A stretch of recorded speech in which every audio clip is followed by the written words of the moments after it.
こんにちは、マリコです。今回は私が YouTube を始めた初期の頃に公開した動画のリメイク版をお届けします。以前の動画には私が住んでいる場所が分かってしまうシーンがちょっと含まれてたので、一度非公開にしました。その動画の内容をそのまま再編集して新たに今回作り直しました。今回の動画では米粉パンのサンドイッチを食べながら私がどのように独立して現在のお店を始めるに至ったのかをお話しします。まず私が今やっているのは美容系のお店で、独立してからもう10年以上が経ちました。私は45歳の時に会社を辞めて独立したんだけど、それに至るまでいろんな出来事がありました。私は38歳の時に突然旦那さんが亡くなってしまって急に一人になってしまいました。そこから無職の状態でゼロからのスタートでしたね。住む場所も定まらなくって生活も不安定でした。その時の動画はこの動画で話しているので、よかったら見てみてください。旦那さんが亡くなってから最初の2年間はいろいろなアルバイトをしながら、これからの人生どうしよう、どうやって生きていこうっていうのをもういつも考えていましたね。そし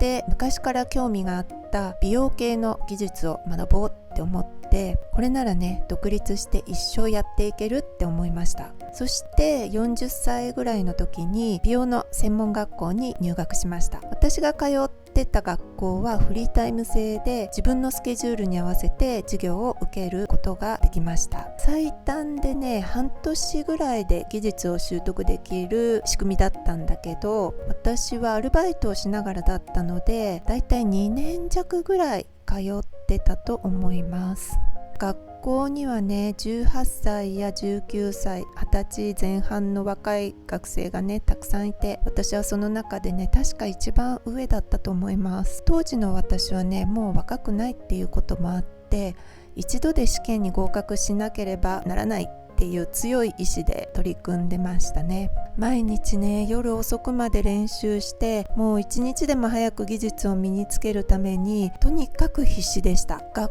校では半年ごとの技術試験があって、まずは3級、そして2級、1級って進んでいきます。私はその全ての試験を一発で合格するためにもう全力で頑張りました。周りの若い子たちももちろん一生懸命やってたんだけど、私はもう年齢的に時間を無駄にできないっていう思いがあったので、とにかく集中して勉強してました。で、結果として無事に1級まで合格して学校を卒業しました。そして卒業後は次に就職ですよ。面接で42歳未経験ですが頑張りますって言ってもなかなか難しいですよね。取りづらいですよね。それでも私は独立っていう目標があったので、もう年齢とか気にせずにもう前向きに挑戦してましたね。そして私をこんな私でも受け入れてくれるところがあって、そこで働いていました。美容業界ってもうほとんど女性で、20代後半から30代前半の先輩たちがたくさんいましたね。私よりももう年下の先輩たち、自分の子供って言ってもおかしくないぐらいの年齢の子たちと一緒に働くことになって、年下の先輩たちに指示を、あれやってください、これやってくださいとか指示を受けたり、もちろん注意されたりすることもたくさんあったし、あとはやりづらいよねとか、あの人訳ありなのかななんて陰口を聞いたこともあったんだけど、もうそれは気にせず全てを吸収して独立のためにやってやろうっていう思いでやってました。必要な技術とか知識を身につけることが一番大事だって思ってましたね。で、私は複数のお店でいろんな経験を積みたいって思ってたので、確か4つか5つぐらいのお店で働きましたね。その中でも最後に勤めたお店は激安店って言われるお店で、料金が安い分開点数を上げないといけないので、お客さんの数がとにかく多かったです。質よりも量って感じで、もう次々とお客さんをこなさなきゃいけなくてね、もうお客さんの顔を見てないって感じでやってました。でもね、この経験はね、私にとってはね、技術を磨くためのもう貴重な訓練の場でしたね。そしてこのお店で働きながら、私はね、独立するためのね、物件探しをね、始めていました。そしていい物件が見つかった時にはもうすぐに契約しちゃって、そして退職願を出して独立したっていうことです。で、ここから独立がスタートしました。独立する時に多くの人がね、気になるのは多分どれぐらいお金がかかったのかなっていうことかなと思います。私の場合はね、実家が貧しかったので、家族からの資金援助は一切なくて、で銀行からの借り入れもしてません。全部自分の貯金、持ってたお金だけでスタートしました。もちろんね、自分のお店はこうしたいとか理想を追求すると、何百万とかね、それこそ何千万も必要になったりもするんだけど、私はね、自己資金でできる範囲で小さく始めました。あとはね、内装の業者さんにも頼らずに全部自分でやりました。東急ハンズで板を買っ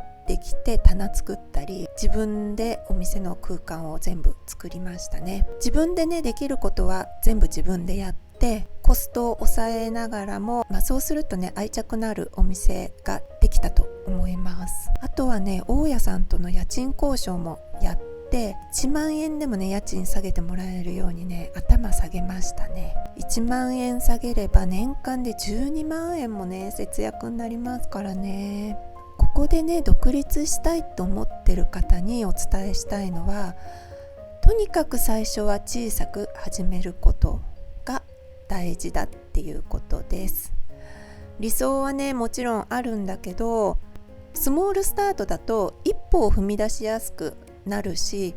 あとは万が一失敗してもダメージは少ないからね。この私の話が40代や50代の人で独立を考えてる人、